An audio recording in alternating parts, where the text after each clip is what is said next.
Hi everyone, कैसे आप सब। आई होप आप सब बहुत मजे में होंगे। एंड मैं श्रुति अजय गुप्ता मोस्ट वेलकम करती हूँ आपके अपने चैनल हेलो स्टडीज़ में। एंड अगेन आपके लिए मैथमेटिक्स 9th का ही algebra chapter 5 linear equations in two variable practice set 2 हमारा चल रहा था।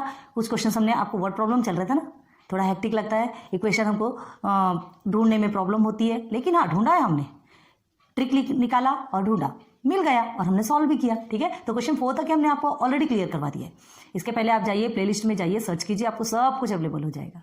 ठीक है, क्वेश्चन 5.1 तक का तो आपको क्लियर है और यहाँ क्वेश्चन नंबर 4 तक के कंप्लीट कर रहे थे। Now question number 5। So without let start करते हैं।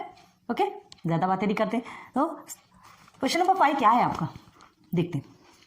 Sanjay gets fixed monthly income. Sanjay को फिक्स्ड मंथली इनकम मिलती थी। फिक्स्ड मंथली इनकम मतलब जितना मिलना है उतना परफेक्ट मिलता था। Every year there is a certain increment in his salary. मतलब उसकी जो सैलरी में जो सैलरी थी वो सर्टेन इंक्रीमेंट मतलब क्या होता है, बढ़त जिसको बोलते हैं, बढ़ना। ठीक है, तो certain increment in his salary. Okay, every year, हर साल उसके जो सैलरी था ना वो उसमें इंक्रीमेंट हो रहा था। अब कितना बढ़ रहा था देखते हैं। After 4 years his monthly salary was 4,500 rupees. Okay, and after 10 years his monthly salary become 5,400 rupees. Then find his original salary and yearly increment. Okay, तो क्या दिया है पता है आपको? आपको ये नहीं पता कि उसकी ओरिजिनल फिक्स सैलरी कितनी है और इंक्रीमेंट कितना हो रहा है, ये आपको नहीं पता और वही आपको फाइंड करना है। दिया है, then find his original salary, उसकी ओरिजिनल सैलरी फाइंड करना है, एंड ईयरली इंक्रीमेंट, और हर साल कितना कितना बढ़ता है ये आपको फाइंड करना है। क्लियर है? ओके, तो हर साल तो सेम ही बढ़ेगा ना, अलग अलग नहीं बढ़ेगा, सेम बढ़ेगा। तो ठीक है, ये दो चीज हमको फाइंड करना है। तो सबसे फर्स्ट में Sanjay gets fixed monthly income, ये हमको ढूंढना है। ठीक है, एवरी ईयर, हर 4 साल में उसका इंक्रीमेंट हो रहा है, सॉरी हर साल में उसका हो रहा है, तो 4 साल बाद जितना हुआ तो टोटल उसका सैलरी प्लस इंक्रीमेंट, उसका टोटल क्या आया 4,500 मिल गया। तो सिंपल वे में अगर हम देखना चाहें तो क्या देखेंगे, एक्स किसको मान लेंगे, उसकी सैलरी को एक्स मान लेंगे और वाई उसका इंक्रीमेंट मान लेंगे। ठीक है, ये दोनों को प्लस करेंगे तभी तो 4 साल बाद कितना आया 4,500 मिल गया आपको। फर्स्ट इक्वेशन मिल गया। कितना इजी है, सिंपल वे में एक स्टेटमेंट को पढ़िए, एक स्टेटमेंट से ही आपको फर्स्ट इक्वेशन मिल सकता है। फाइंड करना आप पे डिपेंड है। नाउ सेकंड में क्या दे रहा है यहाँ, every year there is a certain increment in his salary. After 4 years his monthly salary was 4,500। Okay, ये हो गया। अब देखिए सेकंड में क्या देखना है, and after 10 years his monthly salary become 5,400। After 10 years कितना बता रहा है 5,400 रुपीज हो जाएगा। ठीक है, तो आफ्टर 10 years का 5,400 होगा तो कितना कितना बढ़ेगा पहले हमको देखना है। ठीक है, 10 years के बाद बढ़ेगा ये तो ठीक है, ये तो x + y वैसे ही है, ये फिक्स है और ये इंक्रीमेंट होते जा रहा है, तो ये दोनों में ऐसा तो नहीं आएगा ना। 5,400 ठीक है, इतनी फिक्स सैलरी है और ये इसका इंक्रीमेंट है, 4 साल बाद इतना बढ़ा और 10 साल बाद इतना। तो इसके लिए पहले देखो क्या देखना है, ध्यान दो, आफ्टर 10 years बोल रहा है, ध्यान दो। और क्या बोलते हैं, एक बनाते, देखिए हमने क्या माना इसे, एक्स फिक्स सैलरी है। ठीक है, तो देखिए 1 2 3 4 5 6 7 8 9 and 10। ठीक है, ये इसकी फिक्स सैलरी तो है, फिक्स सैलरी है। एक साल बाद देखो यहाँ पर इसकी फिक्स सैलरी लिखते हैं, एक साल बाद वाई बढ़ी, दूसरे साल बाद फिर वाई बढ़ी, तीसरे साल फिर वाई, चौथे साल फिर, मतलब ये सबकी वैल्यू सेम है, हर साल सेम ही बढ़ रही है ना। अगर 200 बढ़ेगी तो हर साल 200 बढ़ेगी, 100 बढ़ेगी तो हर साल 100 बढ़ेगी। तो ये 4 साल का हमको गिवन है। क्या गिवन है 4 साल का 4,500 गिवन है। तो आप क्या लिखेंगे, 4 साल बाद है तो x प्लस कितने साल बाद 4 years, तो ये 4y, देखिए आगे आपका 4y। ठीक है, x प्लस 4y इतना हो गया, एक स्टेटमेंट बन गई है, एक इक्वेशन हो गया अब आपका। अब देखिए ये 4 साल बाद, अभी अब क्या आपको क्या कहा 10 साल बाद, तो ये 4 साल बाद हो गया 5 6 7 8 9 10, ये हो गया 10 years। तो 10 साल बाद क्या होगा, x तो आपकी फिक्स सही है, जो आपको मिल रही वो है। ठीक है, अब 10 years बाद भी वही y मिलने वाला है। ठीक है, जितना भी मिला है, मतलब ये जो जितना भी मिला है, अगर 200 है, ठीक है, ये y आपका 200 है तो उसको 10 से मल्टीप्लाई करेंगे कि नहीं, 10 years से मल्टीप्लाई करेंगे या 4 years से मल्टीप्लाई करेंगे। आ रही बात क्लियर समझ में? तो 10 साल बाद इतना इंक्रीमेंट होगा, तो ये हो गया आपका 10 साल बाद, तो x प्लस 10y। आ रहा है समझ में? कितना इजी वे में आपका इक्वेशन बना। यहां तक की बात को अच्छे से समझो, इतने को क्लियर करो। क्या है, स्टार्ट में उसकी जो सैलरी है वो x है, ठीक है, और y उसका जो इंक्रीमेंट है जो कि बढ़त में उसको मिलता है हर साल उतना मिलता है एक्स्ट्रा, तो एक y 4 ईयर्स में उसको 4y मिला, ठीक है, तो ये दोनों को प्लस किया तो हमारा ये आया। देन 10 ईयर्स में उसको 10y मिला, तो फिक्स सैलरी के साथ में प्लस किया तो ये आया।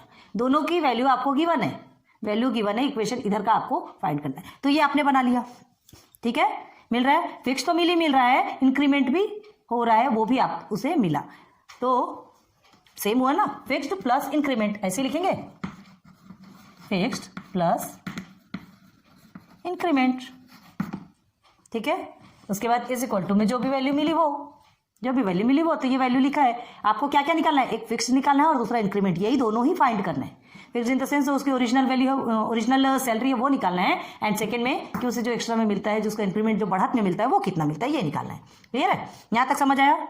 तो सीधे सीधे अब आपको सॉल्यूशन, ये आपको समझने के लिए बताया जा रहा है, ठीक है। इस चीज को अच्छे से कर लीजिए तो आपके लिए ज्यादा अच्छा होगा।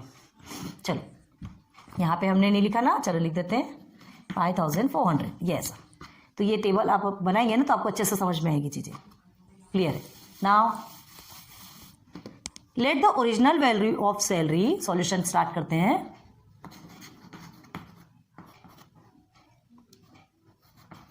Late the original value of salary, let the original value of salary be, क्या मानेंगे, ₹X मान लेते हैं, ठीक है। अभी तो हमें नहीं मालूम ना, यही तो निकालना है, x निकालना है, y निकालना है, and his yearly increment, his yearly increment be ₹Y, हो गया, ठीक है। ये x और y माना है हमने, यही हमको फाइंड करना है। सैलरी, फिक्स सैलरी कितनी है और उसका इंक्रीमेंट बढ़त कितनी हो रही। तो देखो आपको दो कंडीशन दी है, वो दो कंडीशन के हिसाब से यहाँ पे इक्वेशन बनाते हैं। तो according to the first condition क्या है, लिखेंगे यहाँ पे, according to the first condition,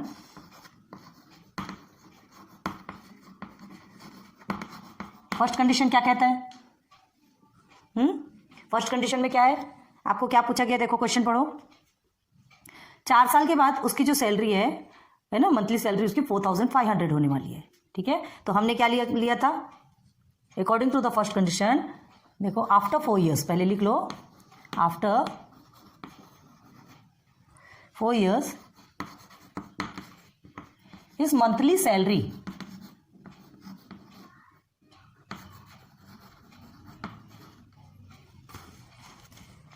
is ₹, यहां लिखे क्या, स्पेस बनेगा ना वहां पे, is ₹4500 according to the first condition, ठीक है। क्या है, after 4 years his monthly salary is ₹4500, तो देयरफॉर क्या बनेगा, therefore x is fixed salary, ठीक है, then plus increment is 4y is equal to 4500, इसको प्लस करेंगे तो ही आपका आएगा। क्लियर है? नाउ ये आपका क्या बन गया, इक्वेशन नंबर 1। क्लियर है? यहाँ थोड़ा सा ऐसा कर देते हैं। अब देखिए according to the second condition, ठीक है, now according to the second condition, first और सेकेंड लिखिए तो जल्दी क्लियर होती है चीजें ना, क्योंकि हमको दो कंडीशन फाइंड करना पड़ता है यहाँ पे। तो according to the second condition क्या है, आफ्टर 10 ईयर्स, जैसा यहाँ लिखा है आपने वैसे यहाँ लिखेंगे, after 10 years his monthly salary, आपको गिवन है ना मंथली सैलरी, इज ₹, क्या है, कितना है आपका 5400, ओके 5400, ठीक। तो देयरफॉर इक्वेशन बन जाएगा x प्लस 10y, 10 ईयर्स का बोल रहा है, 10y इज इक्वल टू 5400, हो गया। तो देखो अब ये दो इक्वेशन मिल गए हमको, ये आपका हो गया इक्वेशन नंबर 2, दो इक्वेशन मिल गए। अब क्या करना है, देखो x plus 4y is equal to 4500, x plus 10y is equal to 5400, मिल गया दोनों भी। अब हमको क्या करना है, एक टर्म को सेम करना है, दोनों भी इक्वेशन से एक टर्म को सेम करना है। क्या करेंगे, देखिए दोनों में आपका x दिख रहा है, दोनों में x दिख रहा है, ठीक है। तो क्या करेंगे आप, टर्म को सेम करने की जरूरत ही नहीं है, डायरेक्ट करेंगे सिंप्लीफाई, ठीक है। तो सब्ट्रैक्ट करेंगे, अब ये भी प्लस में ये भी प्लस में है, प्लस में तो हमको क्या करना पड़ेगा, सब्ट्रैक्ट करेंगे तब तो एक माइनस में होगा ना, तब तो एक माइनस में होगा, तो डायरेक्ट क्या लिखेंगे, नाउ सब्ट्रैक्टिंग। इस चीज को ध्यान रखना है कि हमको करना क्या है, ठीक है। सब्ट्रैक्टिंग इक्वेशन, क्यों सब्ट्रैक्ट किया हमने, इक्वेशन 1 फ्रॉम 2, ठीक है। इक्वेशन 1 को ये 2 से सब्ट्रैक्ट करेंगे, तो चलिए इक्वेशन लिखिए पहले, x plus 10y is equal to 5400, ये आपका हो गया second equation. x plus 4y is equal to 4500, ये हो गया आपका फर्स्ट इक्वेशन। क्लियर है, चलो अब हम सब्ट्रैक्ट करेंगे, क्यों करेंगे सब्ट्रैक्ट अभी बताया था हमने, ये दोनों भी प्लस में है, हमको एक सिंबल माइनस का चाहिए, प्लस एंड माइनस मिलके ही माइनस बनता है, तो एक सिंबल का माइनस का चाहिए तब तो ये क्रॉस होगा। क्लियर है, तो ये माइनस है, ये माइनस प्लस भी क्या हो जाएगा, माइनस हो जाएगा। अब इधर माइनस और ये इधर माइनस और प्लस, ये भी आपका माइनस हो जाएगा। आ रही बात क्लियर समझ में, तो चलिए ये तो आपका क्रॉस हो गया, आपको दिख रहा है कि नहीं, एक सेकेंड हमको देख लेने दीजिए, हाँ बराबर क्लियर हो रहा है, ठीक है। तो चलिए हाँ 5400 एंड 4500 ये दोनों को आप माइनस करेंगे तो 0 0 आपका एज इट इज रहेगा, ठीक है। देन 54 और 45 में करेंगे तो आपका आता है 9। क्लियर है, मतलब 900 आ गया आपका। अब प्लस और माइनस है तो 10 और 4y में से आप माइनस करोगे तो आपको क्या मिलेगा, 6y। क्लियर है, और बड़े डिजिट के आगे प्लस है तो आपका प्लस ही रहेगा, ठीक है। हाँ यहाँ पर कई लोगों को ऐसा डिस्टर्बेंस होता था कि हमारे साथ ऐसा हुआ था, इसलिए आपको भी बता दे रहे हैं, बताना जरूरी कि इसे ही नीचे क्यों लिखना, इसे ही ऊपर क्यों लिखना, ऐसा आता है किसी किसी के मन में, ठीक है। ऐसा कोई जरूरी नहीं है, आप अगर इसे नीचे और इसे ऊपर भी लिखेंगे तो आपका क्या आएगा, ये दोनों साइड में माइनस आएगा, और सिंप्लीफाई करने के बाद वो माइनस क्रॉस हो जाएगा, आंसर आपका सेम आएगा, आंसर डिफरेंट आने का सवाल ही नहीं है। देखो हम करके बताते हैं आपको, एक्स नीचे का पहले ले रहे हैं ना, x plus 4y is equal to 4500 हो गया। Then year is again x plus 10y is equal to 5400। हमने कहा ना पॉइंट एक एक पॉइंट आपको समझाएंगे, कहीं पे भी आपको ऐसा कंफ्यूजन नहीं होना चाहिए कि ऐसा ही क्यों आया, ऐसा भी कर सकते हो आप, है ना। इक्वेशन 2 फ्रॉम 1 भी कर सकते हो, तो ऐसा करोगे जब तो क्या होगा, ये देखिए ये दोनों भी क्या है, प्लस में, तो इसे माइनस में करेंगे, ठीक है। अब आपका माइनस और प्लस फिर से माइनस होता है तो यहाँ माइनस करेंगे, यहाँ पर भी माइनस करेंगे। अब ये छोटा डिजिट है, ये बड़ा डिजिट है, आंसर तो सेम आना है आपका 900 ही आएगा ना, लेकिन बड़े डिजिट के आगे माइनस है तो माइनस लगा देंगे। अब देखिए यहाँ पर भी आप सिंप्लीफाई करेंगे तो यहाँ भी बड़े डिजिट के आगे माइनस है तो यहाँ पर भी माइनस लगा दिया आपने, ठीक है। पहले दोनों भी आंसर प्लस में आया था, आप ऐसे किए तो जहां तक बने तो आप ध्यान रखिए कि बड़े डिजिट वाले नंबर्स को हम ऊपर रख लें, आपकी सेफ्टी के लिए, सेफ्टी मतलब आपकी इजी होने के लिए, ठीक है। और ऐसा भी होता है तो कोई टेंशन बात नहीं। देखो ये हो गया, अब y इज इक्वल टू क्या होता है, माइनस 900 अपॉन माइनस 600, तो माइनस माइनस तो कट गया ना, हो गया। 6 और 900 में जैसे इधर आपको डिवाइडेशन करना है वैसे उधर भी डिवाइडेशन करना है, हो गया ना clear. Each and every point आपका क्लियर कर रहे हैं, आपको कहीं भी कंफ्यूजन वाली बात नहीं आनी चाहिए, ठीक है। नाउ अब यहाँ पर देखिए ये आपका क्या मिला, यहाँ पर आपको therefore 6y minus 9a sorry is equal to 900 है, तो y इज इक्वल टू हम क्या ले लेंगे, 6 आपका मल्टीप्लिकेशन पे है तो यहाँ आके डिवाइडेशन पे हो जाएगा। Therefore y is equal to क्या है, 6 के टेबल में जाता क्या, 6 1 6 हो गया, देन 6 1 6 5 30 हो गया, 150 आ गया, ठीक है। तो आप क्या लिख लेंगे यहाँ पर, therefore y is equal to 150। ये 150 क्या है, y हमने किसे माना था, देखो एक की वैल्यू निकल गई, y आपका इंक्रीमेंट है, ईयरली इंक्रीमेंट, मतलब हर साल उसका 150 150 150 150, 4 साल तक बढ़ा तो 4500 हुआ, एंड 10 साल तक बढ़ा तो 5400 हुआ, ठीक है। 150 150 बढ़ा, लेकिन किसमें प्लस होके, ओरिजिनल सैलरी, अभी ओरिजिनल सैलरी बाकी है, ठीक है। ओरिजिनल सैलरी नहीं मिली, अभी हमको क्या मिला, मंथली जो इंक्रीमेंट आपका उसका बढ़ रहा, ईयरली इंक्रीमेंट जो बढ़ रहा वो समझ में आया, क्लियर है। अब देखो क्या करना है, ये जो y की वैल्यू मिली है, y is equal to 900 upon 6 देखा था हमने, हमको 150 क्या मिला था, y की वैल्यू, जो y हमारा क्या था, ईयरली इंक्रीमेंट, ओके। अब हमको क्या निकालना है, ईयरली इंक्रीमेंट मिल गया, अब हमें ओरिजिनल वैल्यू निकालना है, original value in the sense original salary कितनी मिलती है वो निकालना है। तो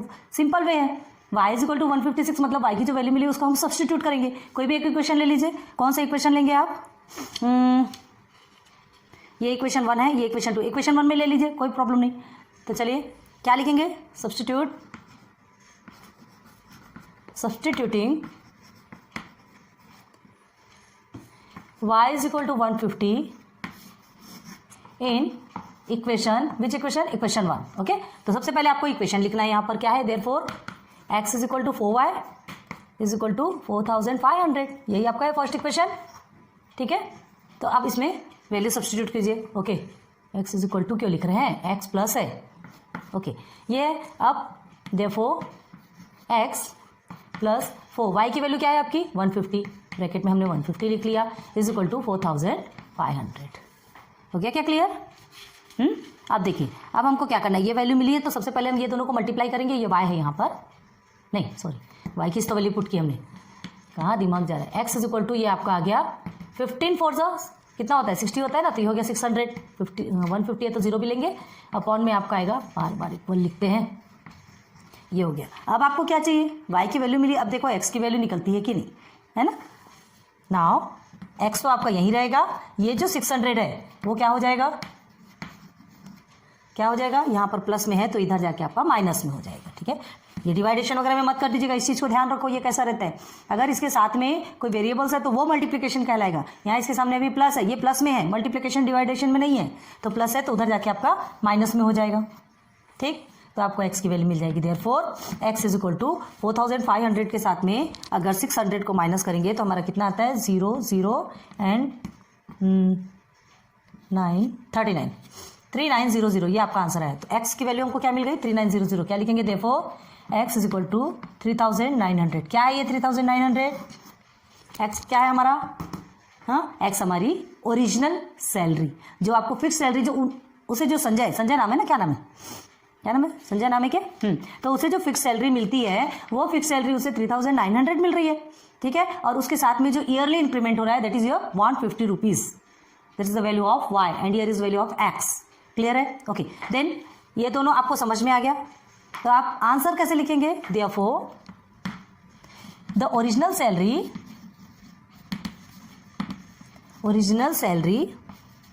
of Sanjay, original salary of Sanjay is ₹3900, inbox कर लीजिए, एंड हिज ईयरली इंक्रीमेंट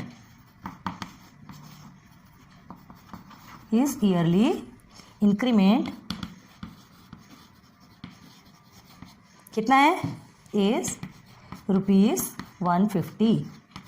हो गया आंसर आपका, कितना इजी वे में निकल गया। देखिए एक बार अच्छे समझाते हैं। देखिए ओरिजिनल वैल्यू हमने सैलरी क्या माना, हमने ओरिजिनल x माना, हमको नहीं पता क्या है, और उसकी ईयरली इंक्रीमेंट भी हमने y सपोज लिया। क्यों? क्योंकि ये दोनों नहीं पता और यही दोनों को निकालना है। Now according to the first condition आपका क्या कहा गया था कि जो फिक्स्ड सैलरी है वो तो है 4 ईयर्स के बाद उसे कितना मिला था 4500। ओके, तो 4 ईयर्स हमने क्या निकाला 4y है तो 4 मल्टीप्लाई बाय y। ठीक, again according to the second condition, तो आफ्टर 10 ईयर्स हिज सैलरी भी 5400 रुपीज। क्लियर है? नाउ 5400 रुपीज है तो 10 ईयर्स के बाद बोल रहा है, तो ये एक्स आपकी फिक्स सैलरी है 10, और ये वाई हमने क्या माना, ये ईयर्स वाला नहीं है, ये ईयर्स नहीं, ये वाई, ये वाला वाई है जो कि इंक्रीमेंट है, हर साल जो इंक्रीमेंट हमारा बढ़ रहा है। ठीक है, इंक्रीमेंट मतलब जो बढ़ना, ये हो गया। अब उसके बाद ये 2 इक्वेशन मिल गए, हमको 2 इक्वेशन को देखना है, समझना है उसको क्या करना है, तो हमको टर्म सेम करना पड़ता है। ऑलरेडी टर्म हमको सेम मिल गया है, बट दोनों भी प्लस में है तो सबट्रैक्टिंग कर देंगे इक्वेशन को। हमने इस टर्म में भी बताया और इसको अपोजिट रख के भी बताया था आपको। ठीक है, क्लियर करवा दिए। तो ये हो गया आपका आंसर यहाँ पर क्या आया, y is equal to 150। y in the sense आपका क्या मिला आपको, इंक्रीमेंट जो कि ईयरली इंक्रीमेंट था, एंड उसे सब्सटीट्यूट कर दिया एक इक्वेशन नंबर 1 पे, इक्वेशन नंबर 2 पे भी कर सकते हो, वही आंसर आएगा, आप करके देख लीजिए। ठीक है, तो ये हमने पूरा सॉल्व कर लिया, तो उसे 3900 रुपीज उसकी फिक्स सैलरी मिल गई। क्लियर है? चलिए नोट डाउन कर लीजिए जल्दी से। Now question number 5 complete. चलो क्वेश्चन नंबर 6 में क्लियर हो रहा है ना, इजी है, बस आपको थोड़ा सा क्वेश्चन करके ये ध्यान देना पड़ता है कि वो जो इक्वेशन बनाना है, इक्वेशन हमें फॉर्म करने के लिए कौन सा ट्रिक यूज करना है। ठीक है, ट्रिक क्या ऑलरेडी उसमें गिवन है, बस हमको समझना है। नाउ क्वेश्चन नंबर 6 क्या है, क्वेश्चन नंबर 6 में चले क्या, पहले पढ़ते हैं, ध्यान दो, समझ आ रहा ना। टेक्स्ट बुक ओपन कीजिए। Question number 6, the price of 3 chairs and 2 tables is 4500 rupees. 3 chair 2 table का प्राइस क्या है 4500। Okay, and price of 5 chairs and 3 tables is 7000 rupees. Numbers change हो गए। ठीक है, 5 chairs and 3 tables is 7000 rupees. Then find the total price of 2 chairs and 2 tables. हमको क्या find करना है, फर्स्ट में हमको 3 चेयर एंड 2 टेबल का प्राइस 4500 ऑलरेडी गिवन है, एंड सेकंड में 5 चेयर्स एंड 3 टेबल्स उसका भी ऑलरेडी गिवन है, कितना 7000। हमें क्या फाइंड करना है, 2 चेयर्स एंड 2 टेबल्स का प्राइस। तो हम क्या करते हैं, कभी भी कितना भी आपको फाइंड करना हो, चाहे 2 चेयर्स बोलो चाहे 200 चेयर्स बोलो, सबसे पहले हमको क्या निकालना रहता है, 1 चेयर, 1 कोई भी चीज़ का 1 थिंग का ही आपको प्राइस निकालना है। अगर 1 का मिल गया तो आप कितने से भी मल्टीप्लाई करके उसका निकाल सकते हैं आंसर। क्लियर है। तो यहाँ पे 2 चेयर एंड 2 टेबल बोला है, तो आप क्या करेंगे, पहले हम 1 का निकालेंगे और 1 का निकालने के बाद 2 से मल्टीप्लाई कर देंगे, हो जाएगा आंसर। ठीक है। तो सबसे पहले हमारा फर्स्ट जो हमको इक्वेशन कहाँ से मिलेगा, the price of 3 chairs and 2 tables is 4500 rupees, आपको फर्स्ट मिला। ठीक है। तो चेयर और टेबल को हम क्या मान लेंगे, चेयर को समझ लीजिए x सपोज ले लीजिए, टेबल को y। चलिए बना के देखिए, आप पहले हमसे पहले बना के देखिए और कमेंट सेक्शन पे बताइए कि क्या आपने हमसे पहले कर लिया, और कर लिया तो हमें बहुत ज़्यादा खुशी होगी कि हमने इतने अच्छे से समझाया कि आपने रियल में हमारी इस वैल्यू को समझा। ओके, चलो देखते हैं कमेंट सेक्शन में समझ में आएगा। रुके क्या थोड़ी देर। The price of 3 chairs and 2 tables is 4500। ठीक है, देखो कैसे लिखना है, बताते पहले, अभी लिखना नहीं है। ये 3 चेयर्स है ना, एंड 2 टेबल्स, कितना है इसका प्राइस 4500। ओके, अब सेकेंड टर्म में क्या दिया गया है, 5 चेयर्स है एंड 3 टेबल्स। ठीक है, 3 टेबल, इसका कॉस्ट है आपका 7000 रुपीज़। क्लियर है। अब आपसे पूछा जा रहा है 2 चेयर प्लस 2 टेबल का कॉस्ट आपको बताना है। ठीक है, इसका कॉस्ट हमको बताना है। तो चेयर आपने x ले लिया, टेबल आपने यहाँ लिखते, चेयर x ले लिए, टेबल y ले लिए। ठीक, चेयर हमारा x है, टेबल हमारा y है। ठीक, तो हमें 3 चेयर्स और 3 टेबल का करना है, तो क्या बन जाएगा, 3x प्लस 2y बन गया। सेकेंड में क्या करेंगे, 5x प्लस 3y, ये मल्टीप्लीकेशन हो जाएगा ना, ये x मतलब सिंगल का वैल्यू है, हमको 3 का निकालना है तो 3x कर देंगे, 3 के साथ में मल्टीप्लाई करेंगे ना, 3 के साथ में मल्टीप्लाई करेंगे, तभी हमको क्या मिलेगा, 3 चेयर्स और 2 टेबल्स का जो मिला है ना, ये इसे हमें ऑलरेडी पता है, हमको x की वैल्यू निकालना है, मतलब एक टेबल का निकालना है। तो चलो करेंगे फिर। तो क्या लिखेंगे, सबसे पहले let the price of 1 chair, पहले 1 चेयर का देखेंगे, late the price of 1 chair, इसे रफ कर देंगे। आप समझ में आ गया, ये इसको आपको करना नहीं, आप अपने रफ प्रोसेसर में या साइड में करके रखेंगे, आप कर सकते हैं। ये ऐसे में चीज़ें कितनी जल्दी समझ आती, देखो x चेयर से y टेबल से, तो 3x 2y, 5x and 3y। अब ये क्या हो जाएगा आपका, ये जो हमको फाइंड करना है, ये क्या बन जाएगा हमारा, 2x plus 2y is equal to, नहीं पता, आई डोंट नो तो ये हमको निकालना है। क्लियर है। चलो, तो ये निकालने के लिए सबसे पहले let the price of 1 chair, solution लिखेंगे, let the price of 1 chair, पता है क्या 1 चेयर का, नहीं पता, तो बी रुपीज़ x सपोज ले लिया हमने, और इधर पार्टीशन भी कर दिया, सपोज लेके पार्टीशन भी कर दिए।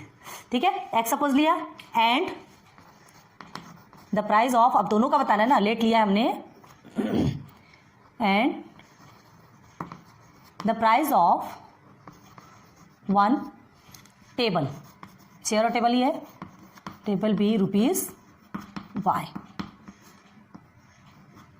क्लियर हो गया। पहले हमको यही निकालना है ना, ये तो नहीं चाहिए हमें, क्या चाहिए, 2 चेयर और 2 टेबल के प्राइस चाहिए, लेकिन जब तक आप ये 1 का नहीं निकालेंगे तो 2 का कहाँ से निकालेंगे।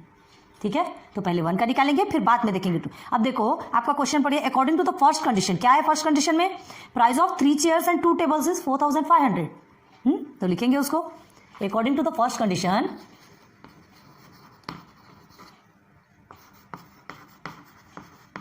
According to the first condition, हम जो लिख रहे हैं बहुत बारीकी होता है क्या, कभी कमेंट सेक्शन पे बताइए, हमको भी समझ आना चाहिए कि आपको अच्छे से समझ आ रहा है कि नहीं। हम देखते तो हमको लगता है ना, ऐसा लगता है कि यूट्यूब में जाने के बाद कहीं आपको तो इस तरह से डिस्टर्ब नहीं होता, क्या है, वहाँ जाने के बाद फिर और ब्लर हो जाती चीज़ें। तो थोड़ा सा प्लीज़ कभी कमेंट सेक्शन पे बताइए आपको कैसा दिखता है ना ब्लैक बोर्ड में। तो according to the first condition क्या है, हमने आप स्टार्टिंग में बताया था, क्या है, price of 3 chairs and 2 tables. ठीक है, क्या लिखेंगे, price of 3 chairs and 2 tables कितना था, इज 4500, यही है क्या, 4500 रुपीज़ ये ना, हाँ चलिए सामने में हम रुपीज़ लिखना, इसकी याद ही नहीं रहती, रुपीज़ 4500। ठीक है, तो देयरफॉर क्या बन जाएगा आपका, हाँ चेयर x है तो हमको 3 चेयर्स का निकालना है, प्लस टेबल y है तो ये 2y हो जाएगा क्योंकि 2 टेबल्स है यहाँ पे, ठीक है, इज इक्वल टू 4500। अभी जिसका है उसका हमको निकालना है, बाद में हमको 1 का मिलेगा। हो गया, क्लियर हो गया। अब देखिए 3x plus 2y is equal to 4500, ये आपका इक्वेशन 1 बन गया। अब हमको इसको सॉल्व करना है तो हमको तो सेकंड कंडीशन भी चाहिए ना, एक ही इक्वेशन से नहीं होता, एक ही इक्वेशन से आप x और y की वैल्यू कैसे निकालेंगे, तो सेकंड कंडीशन भी चाहिए। सेकंड कंडीशन चाहिए तो according to the second condition आप अपनी टेक्स्ट बुक में देखिए क्या लिखा है यहाँ पे, according to the second condition the price of 5 chairs and 3 tables कितना है, 7000 दिया है। ओके, यहाँ पर आप नाउ लिख लीजिए तो अच्छा लगे। ये देखो, now according to the first condition price of this is this, and लिख लो यहाँ पे, and according to the second condition, ये ऐसा लिख लिया ना तो हमारे लिए भी पार्टीशन हो जाता है, हमको चीज़ें अच्छे से समझ में आने लगती है, नहीं तो सब वही गुत्थम गुत्था हो जाता है, ठीक है। According to the second condition, क्या है according to the second condition, क्या कहा गया आपको, the price of 5 chairs, price of 5 chairs and कितने टेबल्स है उसमें, 3 टेबल्स ना, and 3 tables is rupees how much, 7000। Okay, ठीक है। तो देखो क्या बन जाएगा हमारा इक्वेशन, x आपका चेयर का हमने लिया तो x यहाँ पे 5 पूछ रहा है तो 5x हो गया, प्लस टेबल का आपका क्या है y है तो ये 3y हो गया, इज इक्वल टू 7000। बन गया सेकंड इक्वेशन, बन गया, ठीक है। अब देखो 1 और 2 दोनों में भी कुछ भी आपका सेम टर्म है क्या, ये देखो यहाँ 3 है, x में यहाँ 5 है, यहाँ 2 है, यहाँ 3 है, कहीं पे भी सेम टर्म नहीं है, ठीक है। और ना ही कोई ऐसा मतलब अल्फ़ाबेटिकल ऑर्डर में तो है, लेकिन अल्फ़ाबेट्स भी सिंगल में नहीं है, सब अल्फ़ाबेट्स में नंबर्स दिए हैं लेकिन कोई भी सेम टर्म में नहीं है। तो कोई भी एक को सेम टर्म में बनाने के लिए हमें इसके पहले जो बताया था ना हमने आपको कि एक ऐसी कंडीशन भी आ सकती है कि जिसमें दोनों इक्वेशन को मल्टीप्लाई करना पड़ सकता है, तो यही वो कंडीशन आ गई। देखिए ऐसे क्वेश्चन भी आते हैं, हमने आपको बताया था, और यही क्वेश्चन देखिए आगे। तो क्या होता है, देखिए यहाँ 3 और 5 है, अगर इसे 5 से मल्टीप्लाई करेंगे, इसे 3 से मल्टीप्लाई करेंगे तो बहुत बड़ा बड़ा हो जाएगा, हमको छोटे नंबर्स मिल रहे हैं, यहाँ पे 2 है, यहाँ 3 है, ठीक है।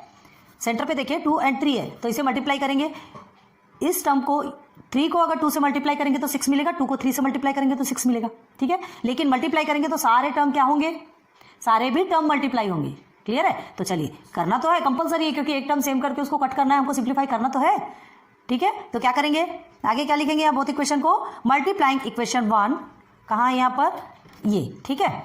तो now multiplying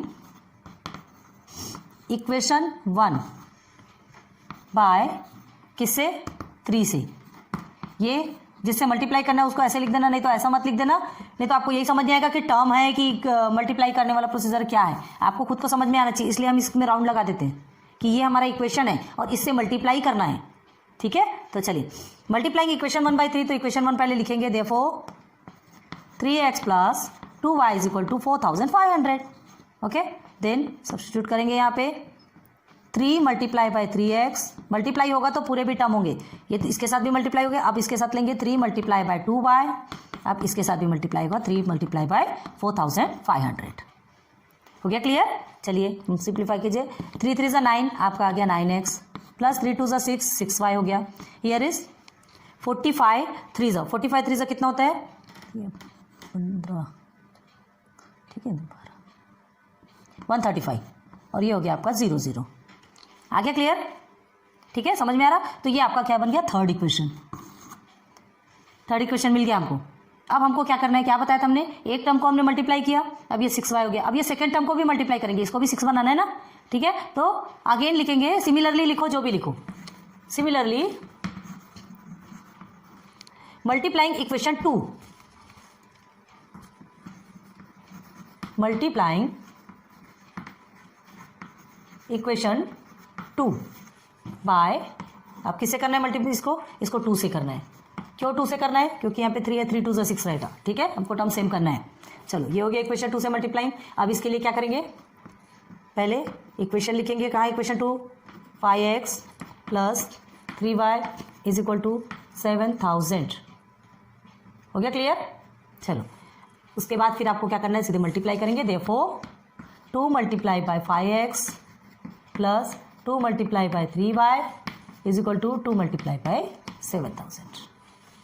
therefore 5 2 10, 10x plus 2 3 6, 6y, 7 2 14, 14,000। ये बन गया आपका फोर्थ इक्वेशन, बन गया 3 और 4। हो गया सिंप्लीफाई, यहाँ तक समझ आया।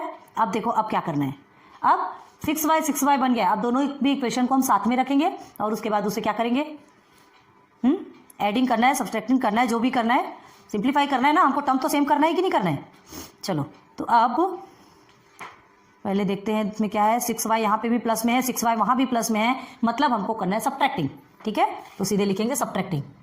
नाउ इसके बेस पे ही आपका एडिशन सब्ट्रैक्शन दिखेगा। ठीक है, now subtracting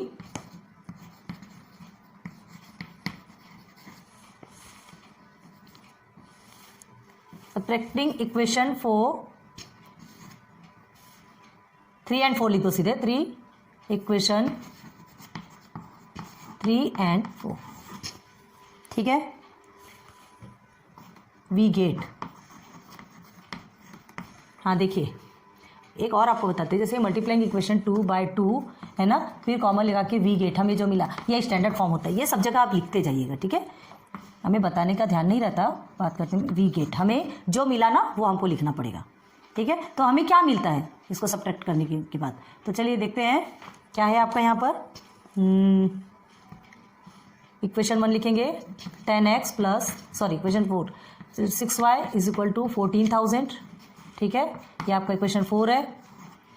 and 9x plus 6y is equal to 135,000। ये हो गया आपका थर्ड इक्वेशन। क्लियर हो गया। चलो अब सॉल्व करेंगे।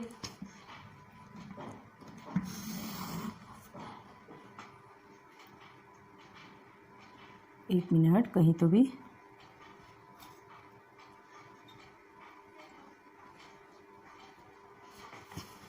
ये प्लस में है। अब देखो यहाँ बहुत ध्यान देना, ये प्लस में है, दोनों भी प्लस में, हमको इसको क्या करना है, माइनस करना है। तो यहाँ पर माइनस लाने के लिए क्या करेंगे, यहाँ हम माइनस लगाएंगे, तो माइनस प्लस माइनस हो गया, बन गया इजीली। ध्यान देना, इसी टर्म के बेस पे ही आपको डिसाइड होगा कि यहाँ पर क्या आने वाला है। ठीक है, अगर यहाँ माइनस होता था तो आप ऑलरेडी यहाँ पर प्लस करते थे, क्योंकि ये माइनस को हमको हटाना नहीं था, प्लस और माइनस चाहिए ना, एक प्लस चाहिए और एक माइनस चाहिए। ठीक है, तो देखिए यहाँ माइनस हो गया, अब ये भी माइनस हो गया और यहाँ पर भी आपका माइनस हो जाएगा, क्योंकि ये प्लस है। नीचे के सारे टर्म के जो सिंबल है वो चेंज हो जाएंगे। ठीक है, अब क्या करेंगे, आपका आंसर कितना आता है, 14,000 माइनस 135,000 या 13,500। इसका आंसर अब कितना आएगा आपका, 0 का 0, 0 का 0 एंड 10 में से 5 गया 5।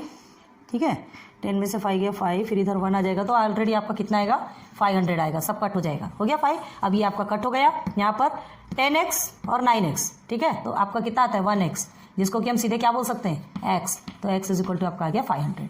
ठीक है, तो therefore x is equal to 500। x क्या था आपका, x क्या था, देखिए x था हमारा प्राइस ऑफ 1 चेयर भी ₹x।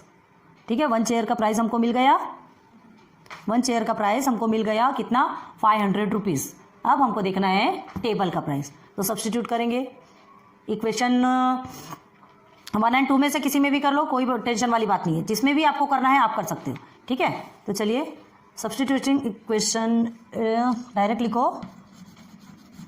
सब्स्टिट्यूटिंग, आपको ऐसा लग रहा है कि थोड़ा चेंज करके बताए इक्वेशन 2 इक्वेशन 3 में, नहीं तो आपको ऐसा लगेगा कि हमेशा इक्वेशन 1 में करते हैं।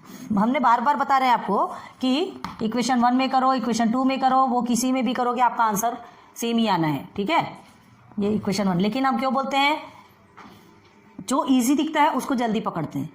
भाई सिंप्लीफाई करना है, जब दोनों में सेम आ रहा तो जो छोटे नंबर वाले उसको ही क्यों ना पकड़ो।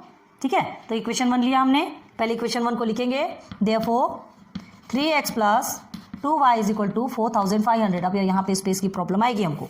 ठीक है, देखते हैं, तो देयरफॉर 3x के प्लेस में 500 plus 2y is equal to 4,500। Okay, 5 3 से 15 होता है, 1500 plus 2y is equal to 4,500। अब यहाँ पे 1500 आपका प्लस में है, उधर ट्रांसफर हो जाएगा।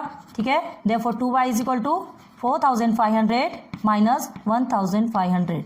दिख रहा है क्या यहाँ पर आपको, यहीं तक ही दिख रहा होगा ना। अभी आंसर निकालने के लिए प्रॉब्लम होगी,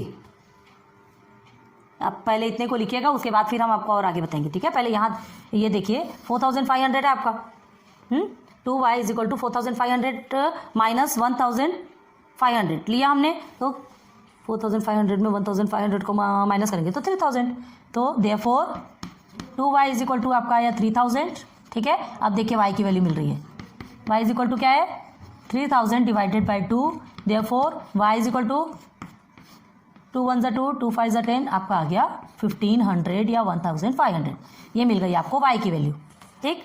तो आपका एक चेयर का कितना निकला 500, x की वैल्यू, x आपका चेयर है, y आपका टेबल है, याद रखो। तो x आपका 500 निकला, y आपका 1500, मतलब एक चेयर और एक टेबल का आपका निकल गया। लेकिन यही हमारा आंसर है, एंड हो गया नहीं। अभी हमको क्या पूछा है, 2 चेयर एंड 2 टेबल का पूछा है, हमने तो सिर्फ 1 का निकाला। अब ये 1 का निकाला, उसके बाद फिर आपको 2 चेयर बोलो, 4 चेयर बोलो, 5 चेयर बोलो, 6, चाहे जितने भी चेयर टेबल का 200 कितने का भी निकाल सकते हो, हज़ारों का भी निकाल सकते हो, इसके साथ में उसको मल्टीप्लाई कर दो। लेकिन अभी हमें सिर्फ 2 चेयर एंड 2 टेबल का पूछा है, तो देखते हैं। अब रब करेंगे यहाँ पर, जल्दी से नोट डाउन कर लीजिए, फिर थोड़ा सा रब करते हैं, ठीक है। ओके, थोड़ा रब करते हैं यहाँ पे, समझ आ रहा होगा। कंडीशन बहुत इजी है, उतना हार्ड नहीं है। अब देखिए हमें x की वैल्यू 500 मिली, ठीक है, लिख लेंगे यहाँ पे therefore x is equal to 500 and y is equal to 1500, clear है, ठीक। Now the price of, according to the third condition लिख लो, जो भी लिखना है। The price of 2 chairs and 2 tables, 2 chair and 2 table ही है ना,